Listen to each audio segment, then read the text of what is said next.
বাংলাদেশের মানুষ মেনে নেবে না। আমি মহামান্য হাইকোর্টকে ধন্যবাদ জানাই, যারা তাদের এই ধরনের পদক্ষেপকে তারা সময় বন্ধ করে দিয়েছে। আমরা বলবো মাননীয় হাইকোর্টের বিচারপতি দৃষ্টি আকর্ষণ করে বলবো, এটা পার্মানেন্টলি বন্ধ করতে হবে। পার্মানেন্টলি আপনি বন্ধ করে দেন, যাতে কোনোভাবেই তারা বিদেশিদের হাতে ইজারা না দিতে পারে,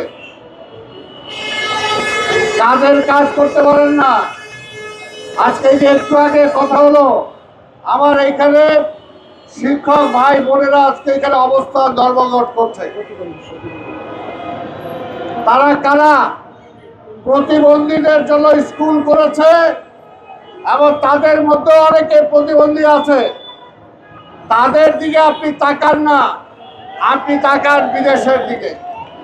সাদা চামড়া কি বেশি পছন্দ? ওটা আপনার ব্যক্তি জীবনে পছন্দ হোক, কিন্তু যখন আপনি বাংলাদেশের দায়িত্বে আছেন, এই ধরনের গুণে খাওয়া মানুষকেই আপনার পছন্দ করতে হবে।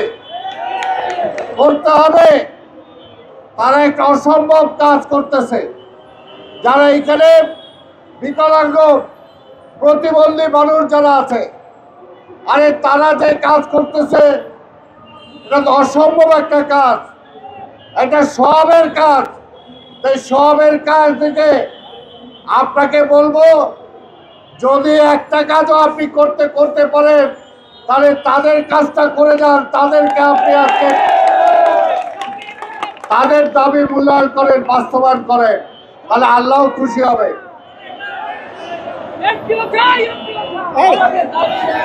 বাবা ঠিক আছে, তাহলে আল্লাহ খুশি হবে। কারণ আমরা জানি এই প্রতিবন্ধীদের জন্য যারা কাজ করেন, আল্লাহ তাদের অশেষ সওয়াব দিবেন। যে বাবা মা তার একটা প্রতিবন্ধী সন্তানকে মানুষ করে, সেই বাবা মার জন্য কিন্তু আল্লাহ তাআলা আলাদা একটা জায়গা রেখে দিয়েছেন। কাজে সেই জায়গায় যদি এই শিক্ষকরা যে দায়িত্ব পালন করতেছে, ইউনূস সাহেব আপনি তো খালি লাভ ক্ষতির হিসাব করেন। লাভ ক্ষতির হিসাব সব জায়গায় করেন না। দেশের লাভ হবে এই ধরনের মানুষগুলোকে যদি আপনি উপকার করতে পারেন। তাই আমি আমার বক্তব্য দীর্ঘায়িত করব না, আজকে একটা কথাই বলবো, নির্বাচন নিয়ে অনেকে তালবাহানা করতেছে। প্রথম দিকে উপদেষ্টারা একটু খুশি হইতো যে নির্বাচনের পিছনের কথা বললে, কারণ তাহলে তারা একটু বেশি দিন থাকতে পারবে। কিন্তু এখন বুঝতে পারতেছেন বেশি দিন থাকতে গেলে কিন্তু জ্বালাও বাড়বে। কাজে আর জ্বালা বাড়ায়েন না। উপদেষ্টা যারা আছেন আপনাদেরকেও বলবো, ফেব্রুয়ারির নির্বাচন বাংলাদেশে হতেই হবে, এর কোনো বিকল্প নাই।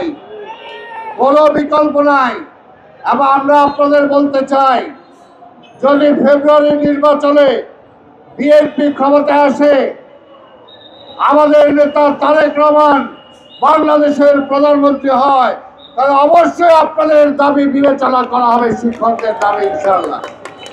কারণ তারেক রহমান আজকে একটা কথা পরিষ্কার, হাসিনা চাইতো না নির্বাচন হোক, বলতো নির্বাচন কেন দেব, ওই তারেক আইসা দেশ চালাবে এটার জন্য। এই 5ই আগস্টের পরেও, পরিবর্তনের পরেও 2-4টি দল আছে, তারা বলে নির্বাচন দিলেই তো বিএনপি ক্ষমতায় চলে আসবে। আমরা কি অভ্যুত্থান করছি বিএনপির ক্ষমতায় আনার জন্য? পরিষ্কার কথা, জনগণ যদি বিএনপিকে চায়, তাহলে আপনার সমস্যাটা কি? জনগণ যদি বিএনপিকে চায়, কারণ বিএনপিকে জনগণ এর জন্যই চায়, বিএনপির একটা অতীত আছে, যে অতীত নিয়ে বিএনপি গর্ব করতে পারে। আরেকটা যে দল আছে তাদের কাছে প্রশ্ন করেন, আমরা বলতে পারি বিএনপির নেতা শহীদ রাষ্ট্রপতি জিয়া রহমান স্বাধীনতার ঘোষণা দিয়ে যুদ্ধ করে দেশ স্বাধীন করেছেন। আপনারা জামাত ইসলাম বলেন বাংলাদেশের স্বাধীনতা যুদ্ধে আপনারা কোন কাজটা করেছেন, পক্ষে কি করেছেন? যেটা করেছেন সেটা বাংলাদেশের পক্ষে না। তাই আপনাদের বলার কিছু নাই। বেগম খালেদা জিয়া 9 বছর আন্দোলন করে এই দেশে গণতন্ত্র ফিরিয়ে দিয়েছেন।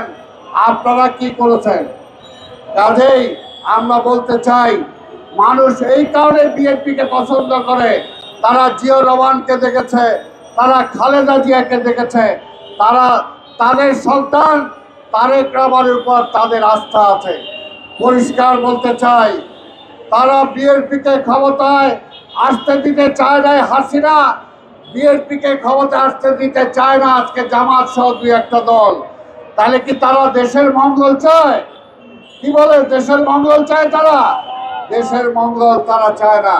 তাই ভাইর আমার, পরিষ্কার কথা, দেশের মঙ্গল চাইলে, দেশের ভালো চাইলে বিএনপির কোনো বিকল্প নাই। তাই আসুন, আগামী দিনে নির্বাচনে কে কি কথা বললো সেদিকে না তাকিয়ে পরিষ্কার কথা, দেশটাকে বাঁচাতে হলে বিএনপির কোনো বিকল্প নাই, ধানের শীষের কোনো বিকল্প নাই।